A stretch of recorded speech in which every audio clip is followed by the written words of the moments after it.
Um, and that's the real sad part about the situation. But the leaders in the community, the leaders who care about that community, who have advocated for peace, who have advocated for a sit down to work with local law enforcement in the states, I applaud them for that. They at least acknowledge that yes, they have a situation where there is not cooperation between the populace and the law enforcement in the area. They've acknowledged that and they want to fix it. I applaud them for that. Everybody else who is there to take advantage of the situation for whatever gain other than what I just said needs to go fish.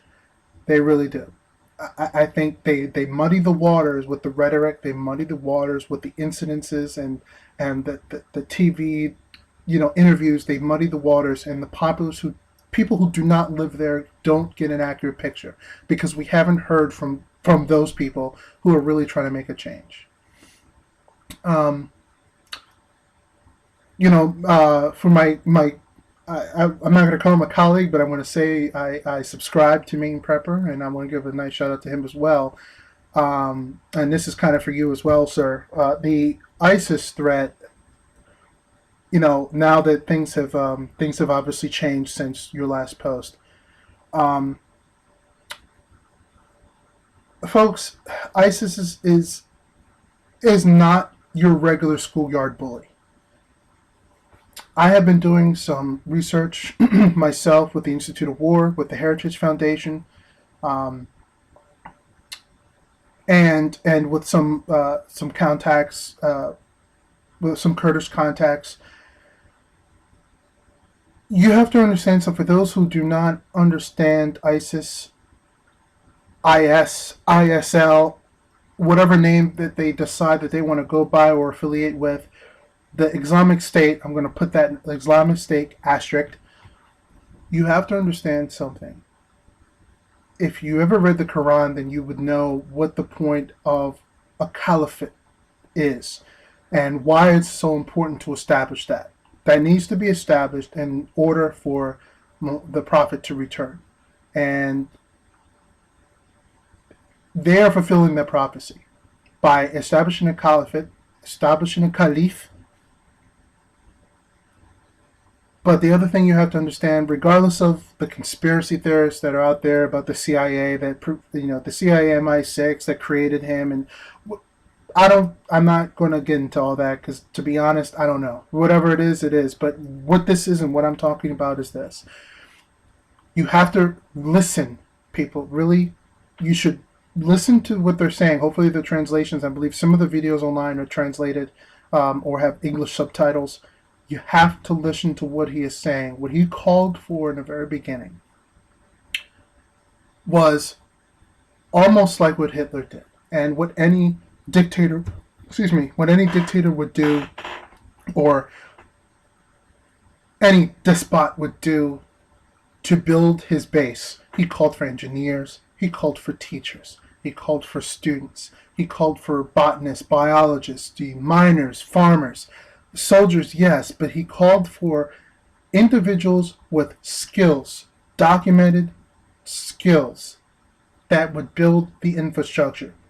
He called for people that could help build power plants, that could build roads, yes, farms, and yes, soldiers. But that's not all. When you want to build an empire, it requires those things.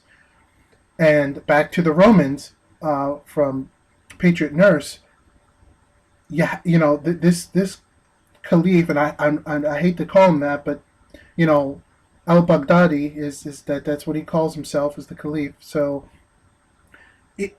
he is asking to, he's almost asking for an evil version of the Statue of Liberty. Give me your poor and your unwanted, your throwaways, people who don't feel like they're wanted in their own country, those who feel like they have no purpose, those who are down and out financially, who are not making it abroad in the West.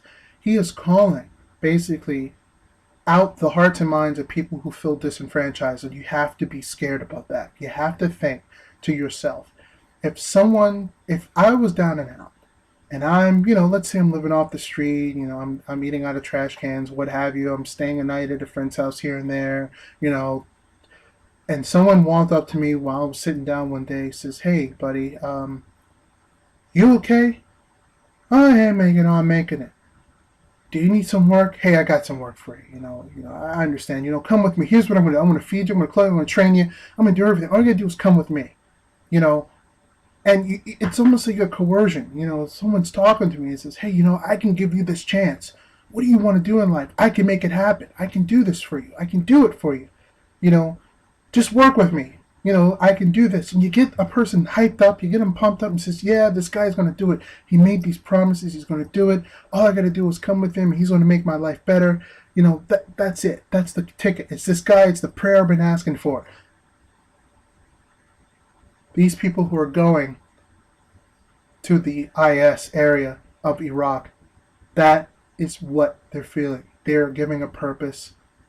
They feel like they're part of something. I heard one. To be honest, I cannot remember who it was, but I do know it was about an ISIS soldier who had said, who I believe was from the UK, who had actually said that I have never felt more alive or more part of something as I do with this group. And it's disturbing. You have to hear it. It's almost like, have you ever seen? I believe it's a movie called it's called Obsession. It's about basically extremism, Islamic extremism, and these kids on TV, Lebanese TV, Syrian TV, Jordanian TV, Yemeni TV, where these kids are proclaiming Shahida, a martyr. They're declaiming themselves that I am a martyr for God. I am a martyr for God. I give myself to Him. It's scary, folks. It is scary when you have people who feel so torn in their hearts about things, about their life, about how it's going, about their marriage, about their job, that this guy is almost like the prophet himself to deliver them from this desolate place where they have no purpose, and he is bringing them home. You have to be careful, because that political rhetoric is going to get us in trouble sooner or later if we don't nip this in the bud. So I beg people to please keep informed. Do your part of being informed about this situation. Please stay informed. Do some reading. Pick up a book about the area. There are plenty of books out there. If you'd like to know a few that I have in my wish list, I should say, I have a lot of things there that I would like to buy. I wish I made the money to buy them all at one time. But if you want to know some books that are pretty good that I had personal experience with from my travels in those organizations such as Heritage and the Institute of War, I will be more than happy to give them to you. Just send me a message there at the bottom. Folks, please be safe out there. Be safe. Watch out for one another. Help each other. Find like-minded people that believe in your beliefs. Protect each other. ISIS is not only killing Christians. They're killing Muslims who do not prescribe to their belief, their strict belief of Islam, their interpretation of Islam. It is important to understand that. These guys are blowing up mosques that are just as old as many of the churches there. They are destroying churches. They are taking women. They are forcing them to wear hijabs and full burqas. This is no schoolyard bully. It's not. People keep blowing them off like they're just going to go away. They're not going to go away, folks. Ideology lasts for centuries. We should know that.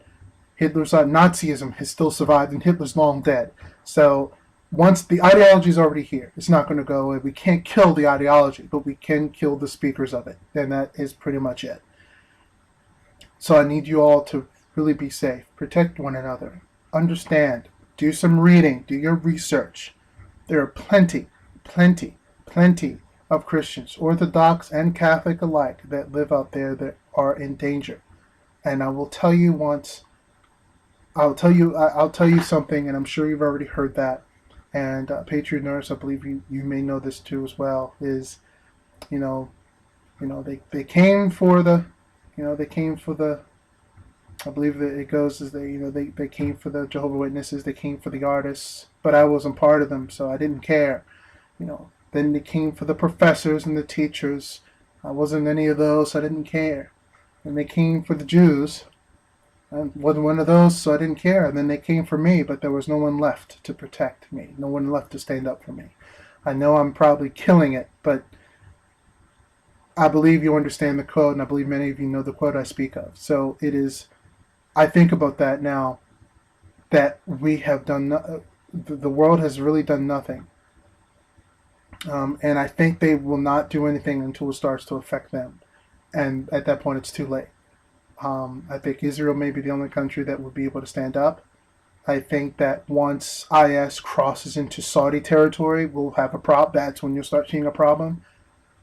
But going back to, I think, Patron Nurse's issue about Baghdad and about that her early diagnosis situation, Baghdad falls.